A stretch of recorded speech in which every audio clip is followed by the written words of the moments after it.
Ok, turma, voltei. Então, voltei para a gente começar, né, o nosso conteúdo da nossa aula, né? Então, a gente começa falando sobre os fundamentos de lógica e a relação, né, que isso vai ter com a linguagem de programação que a gente vai ver mais lá na frente. Lembrando que, nesse primeiro momento, todos os nossos testes nos nossos algoritmos vão ser executados utilizando o Portugal Studio. Então, a gente vai começar a entender, né, as instruções. Depois a gente entender as instruções em Portugal, que, como vocês viram, se aproxima às instruções da linguagem C, a gente vai entender já a linguagem C. Aí, quando nós formos já trabalhar propriamente dita da linguagem C, a gente vai utilizar ela já aplicando, tá bom? Lá na nossa plataforma do Arduino, ok? Então, é importante a gente entender para depois saber fazer as analogias, as relações, ok, turma? Então, a gente começa falando aqui sobre o conceito de lógica de programação. Então, lógica de programação, como o próprio texto está falando aqui, é a técnica de encadear pensamentos para atingir determinado objetivo. Então, é uma coisa que não é tão simples assim, tá? O encadeamento de pensamento para atingir um determinado objetivo é algo que tem que ser treinado. Nem todo mundo tem essa habilidade de encadear as coisas de maneira, né, lógica. A gente sabe que até na hora de estar explicando determinada informação, a gente precisa encadear os pensamentos para que faça sentido para o emissor, perdão, para o receptor, né? Ou seja, o emissor, que é você, tem que fazer sentido a sua mensagem. Então, é importante aí você entender. Pode fazer uma comparação, uma analogia, né? Um texto. Quando você vai escrever um texto que alguém vai ler para você, você precisa se fazer compreender, né? A pessoa que lê teu texto, ela precisa entender. Então, como é que é feito um texto? É, na verdade, uma engenharia, né? Você tem que encadear, é um algoritmo. Eu costumo comparar um texto a um processo de um algoritmo. Você precisa encadear os pensamentos, encadear as ideias, para que você consiga explicar o que você quer. E essas ideias, elas só vêm através de quê? De uma sequência lógica. Né? Então, na programação, principalmente na programação de sistemas embarcados, a nossa sequência lógica, ela tende a querer atingir uma solução de um determinado problema. Então, eu quero que esse ar-condicionado ele ligue ao eu chegar em casa. Então, você tem que fazer toda uma sequência de passos para atingir o seu objetivo, né? Que é ligar o ar-condicionado quando você chegar em casa. Então, é interessante que não é uma coisa muito trivial, tá, gente? A gente precisa entender que programar não é algo muito trivial e é algo que exige treino. Não tem como, né, você aprender a programar sem treinar, né? E cada programa ele vai atender um determinado problema, né? Ou seja, é uma solução que você vai dar para um determinado problema. Mas para você fazer isso, você vai ter o quê? Que seguir instruções, né? Então, assim, cada linguagem de programação, né, ela tem as suas instruções pré-determinadas de acordo com a sintaxe. No caso aqui, um conceito de instrução, de modo geral, é o quê? Um conjunto de regras ou normas definidas para realizar ação ou emprego de algo. Informática é o que indica a um computador uma ação elementar a executar, ou seja, é uma instrução, né? Faça isso, faça aquilo, não faça. Então, você está dando instrução de execução de tarefa para ele, tá bom? Então, isso vai depender da programação também. Aqui a gente tem um exemplo simples de um programa, né? É um programa onde eu tenho somar dois números quaisquer. Ó.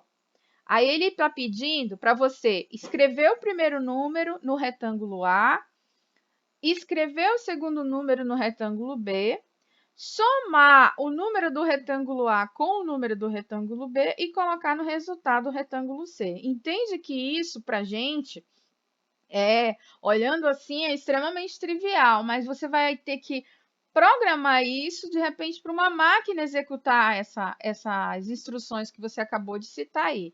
Então, precisa do quê? Precisa ter, evidentemente, uma sequência lógica. Por quê? Porque ela vai executar o que você mandar, ou melhor, o que você programar.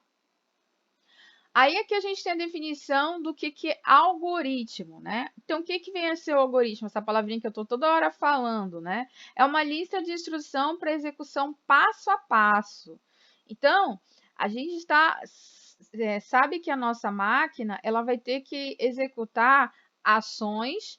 E como é que ela vai executar essas ações? Ela vai executar essas ações através de instrução. E onde é que vai estar contida essas instruções? No algoritmo.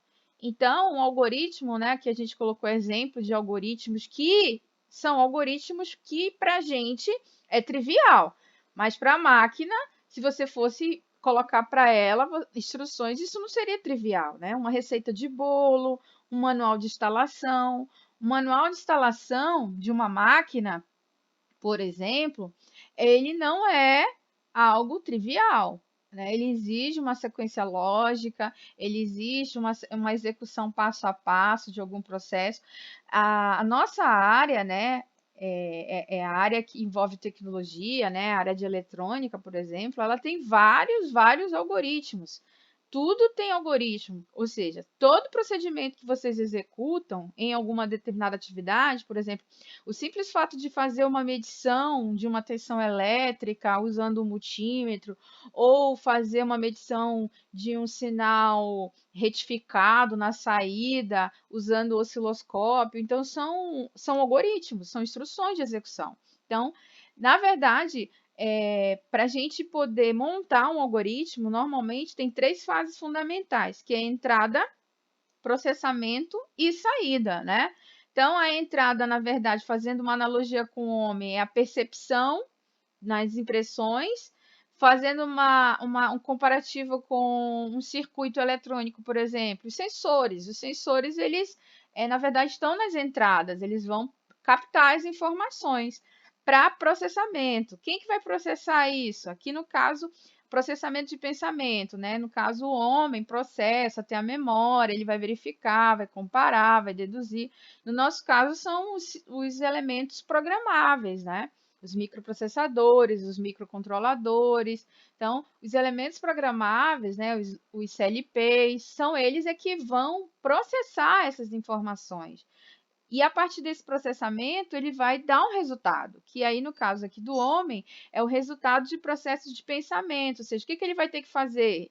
E aí, na verdade, a máquina é que vai executar. Então, ela vai atuar em algum dispositivo, né? Vai ligar um relé, vai desligar um relé, vai acender uma lâmpada. Então, aí são as etapas principais no caso, né, que sustentam, né, o gerenciamento de dados de uma máquina. Aqui a gente tem um exemplo, né, de um outro algoritmo, calcular a média final dos alunos de uma turma. Os alunos realizarão 4 provas, P1, P2, P3 e P4. Então, aí um exemplo aí de um algoritmo em relação a isso. Esse algoritmo, ele, na verdade, vai fazer o quê? O aluno precisa ter quatro notas, e a partir dessas 4 notas eu vou tirar a média do aluno. É o que a gente executa quando a gente tira a média final de vocês. É um algoritmo, né? É uma sequência de instrução que a gente executa para determinada tarefa, determinado problema. Aqui eu vou deixar para vocês alguns exercícios que eu gostaria que vocês realizassem, tá? Primeiro que vocês fizessem ele no papel mesmo, né, usando português, e depois vocês tentassem fazê-lo lá no Portugal Studio, que a gente vai falar um pouquinho ainda sobre algumas informações lá no Portugal Studio, tá bom? Então, tentem aí executar esses programinhas, tá? Identificando, como está sendo sugerido aqui, os dados de entrada, saída, para ver se a gente consegue entender direitinho e tentar executar esses algoritmos lá no Portugal Studio, tá bom, gente? Então, a gente vai ter uma aula lá no Portugal Studio, falando um pouco do que a gente acabou de comentar aqui. Até a próxima aula.